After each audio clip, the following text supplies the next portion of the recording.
வணக்கம் டீச்சர்ஸ், எல்லாரும் நல்லா இருக்கீங்கன்னு நினைக்கிறேன். நானுமே ரொம்பவுமே நல்லா இருக்காங்க. நம்மளோட சேனலை தொடர்ந்து பார்த்து வர எல்லாருக்கும் ரொம்பவுமே நன்றிங்க.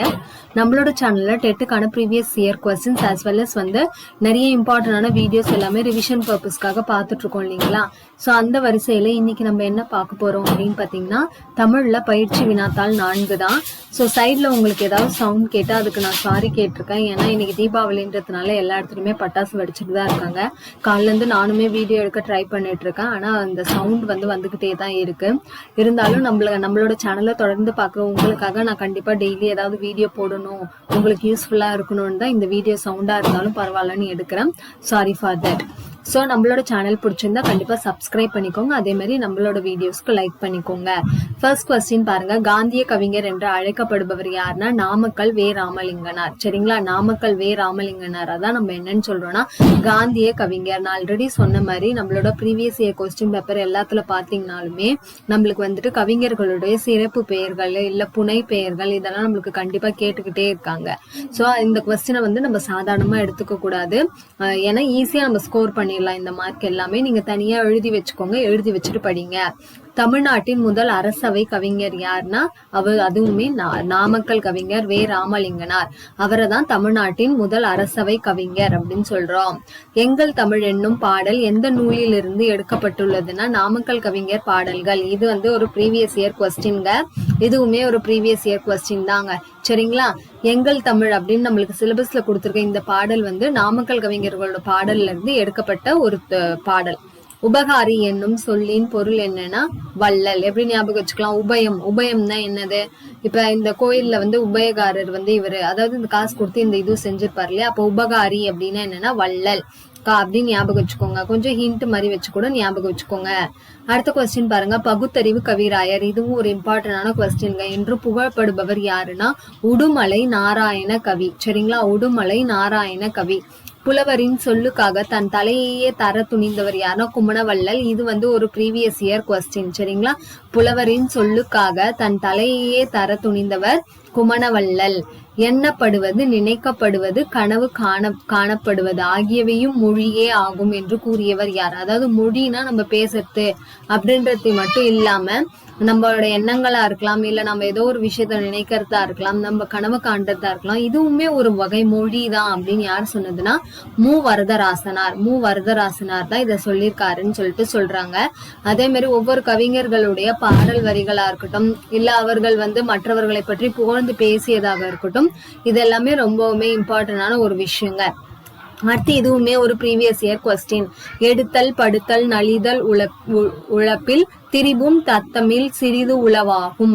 அதாவது இது இந்த சொற்களுடைய ஒலிப்பு முறைகளை நம்மளுக்கு சொல்லுதுங்க. இந்த இது எதுல இருந்து எடுக்கப்பட்டதுன்னு சொல்றாங்கன்னா நன்னூர் பாடல் வரியில சொல்லினுடைய ஒலிப்பு முறை எப்படி இருக்கும் அப்படின்றத எடுத்துரைக்கிற வரிகளா நம்மளுக்கு கொடுத்திருக்காங்க. தமிழில் பேச்சு மொழியை டேஷ் எனவும் எழுத்து மொழியை டேஷ் எனவும் கூறுவர்னு கேட்டிருக்காங்க. இது நம்மளுக்கு கூற்று காரணத்துல கேட்டிருக்காங்க. Previous year question. தமிழில் பேச்சு மொழியை உலக வழக்கு எனவும் எழுத்து மொழியை இலக்கிய வழக்கு எனவும் கூறுவர்.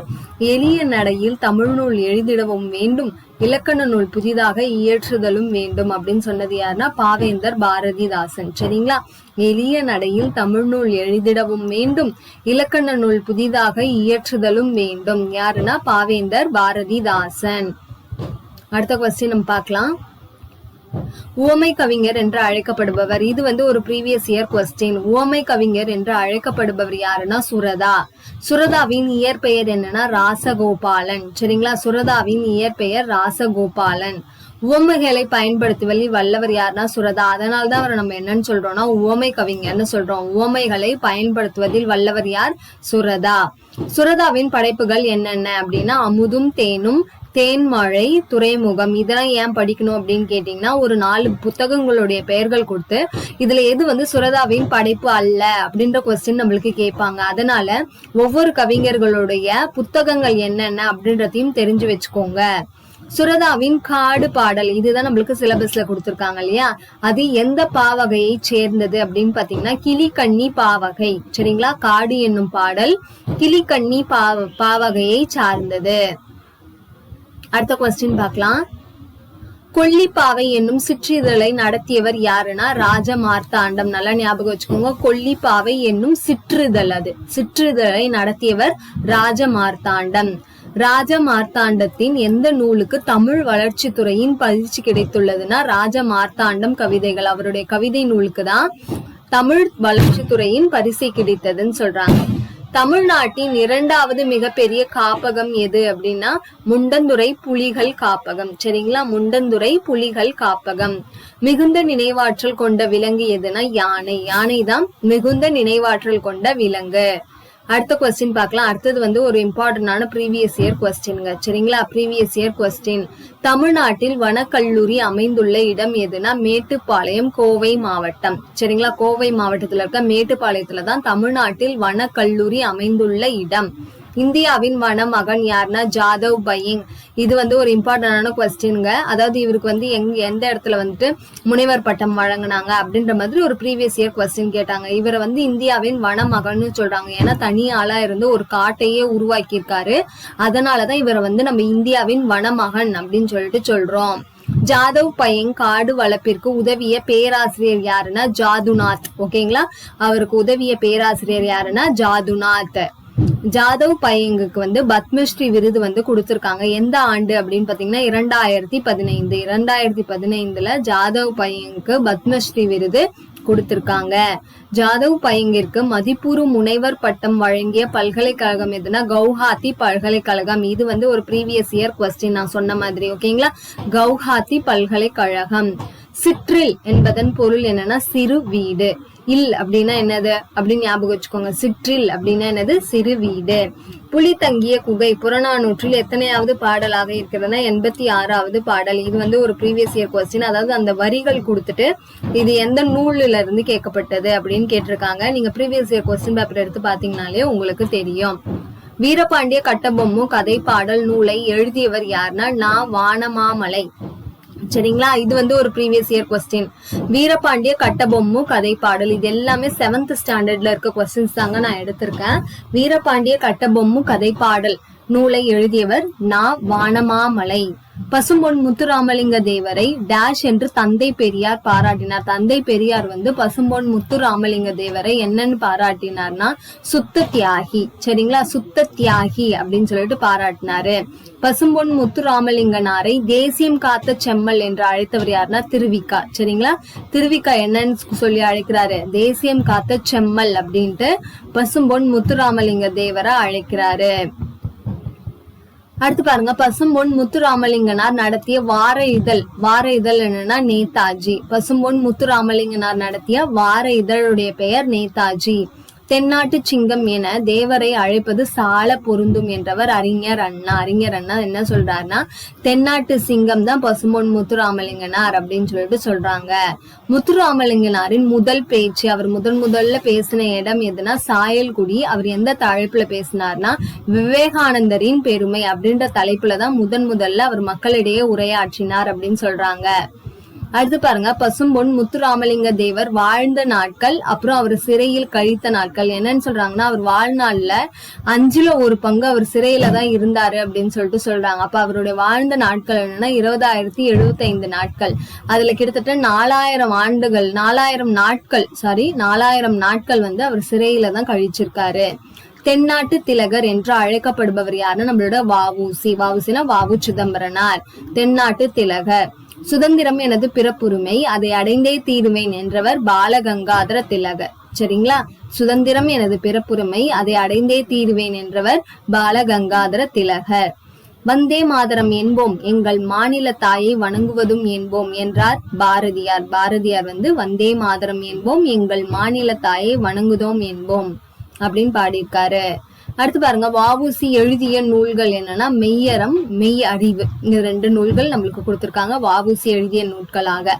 அடுத்து தொல்காப்பியத்தை படித்து என் தொல்லையெல்லாம் மறந்தேன், இந்நிலையை கற்றி என் இன்னல்களை எல்லாம் வென்றேன் அப்படின்னு சொன்னது யாருன்னா வ.உ.சி. வ.உ.சி. மொழிபெயர்த்த நூல்கள், அதாவது எழுதிய நூல்கள் மெய்யறம், மெய்யறிவா.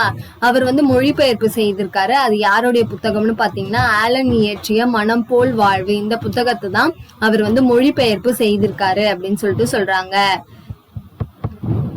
அடுத்த கொஸ்டின் பார்க்கலாம். ராபி சேது பிள்ளை எழுதிய எந்த நூலுக்கு சாகித்ய அகாதமி விருது கிடைத்துள்ளதுன்னா தமிழ் இன்பம். இம்பார்ட்டன்டான கொஸ்டின்ங்க, சரிங்களா?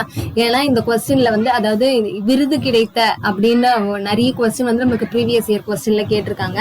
சோ ராபி சேது பிள்ளை எழுதிய எந்த நூலுக்கு சாகித்ய அகாடமி விருது கிடைத்ததுன்னா தமிழ் இன்பம். செய்யுளுக்கே உரிய எதுகை மோனையை உரைநடைக்குள் கொண்டு வந்தவர். இது வந்து ஒரு previous year question. R P Sethu Pillai, அதாவது நம்ம பொதுவாக செய்யுள்ளதான் எதுகை மோனை இது எல்லாமே பயன்படுத்துவோம் இல்லைங்களா? அதை உரைநடைக்கு கொண்டு வந்தவர் ராபி சேது பிள்ளை. சொல்லின் செல்வர் என்று சிறப்பு பெயர் பெற்றவரும் ராபி சேது பிள்ளை. ஞாபகம் வச்சுக்கோங்க, சொல்லின் செல்வர். கென்னி என்னும் சொல்லின் பொருள் என்னன்னா உச்சி, சரிங்களா? கென்னி என்னும் சொல்லின் பொருள் உச்சி. உலகிலர்ந்தன்ன உருகெழு வங்கம் புலவத்திரை பெருங்கடல் நீரிடை போல அப்படின்ற பாடல் வரி யார் எழுதியிருக்காருன்னா மருதன் இளநாகனார், சரிங்களா? மருதன் இளநாகனார். அடுத்து பாருங்க, அகநானூறு டேஷ் எனவும் அழைக்கப்படுகிறது. இம்பார்ட்டன்டான கொஸ்டின். அகநானூறு நெடுந்தொகை எனவும் அழைக்கப்படுகிறது.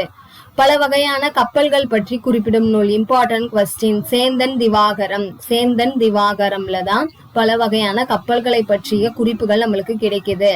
பழங்கால தமிழ்நாட்டு கப்பல்களில் பயன்படுத்தப்பட்ட மணி எங்குள்ளதுன்னா நியூசிலாந்து வெலிங்டன் அருங்காட்சியகம்ல உள்ளது. கப்பல் கட்டும் கலைஞர்களை கம்மியர் என்று அழைக்கப்பட்டனர் என்று குறிப்பிடும் நூல் எது? கப்பல் கட்டும் கலைஞர்களுக்கு அவங்க இடிச்ச பேர் என்னன்னா கம்மியர் அப்படின்ற ஒரு இன்ஃபர்மேஷன் வந்து நம்மளுக்கு மணிமேகலை அப்படின்ற நூல் மூலியமா நம்மளுக்கு தெரிய வருது அப்படின்னு சொல்றாங்க.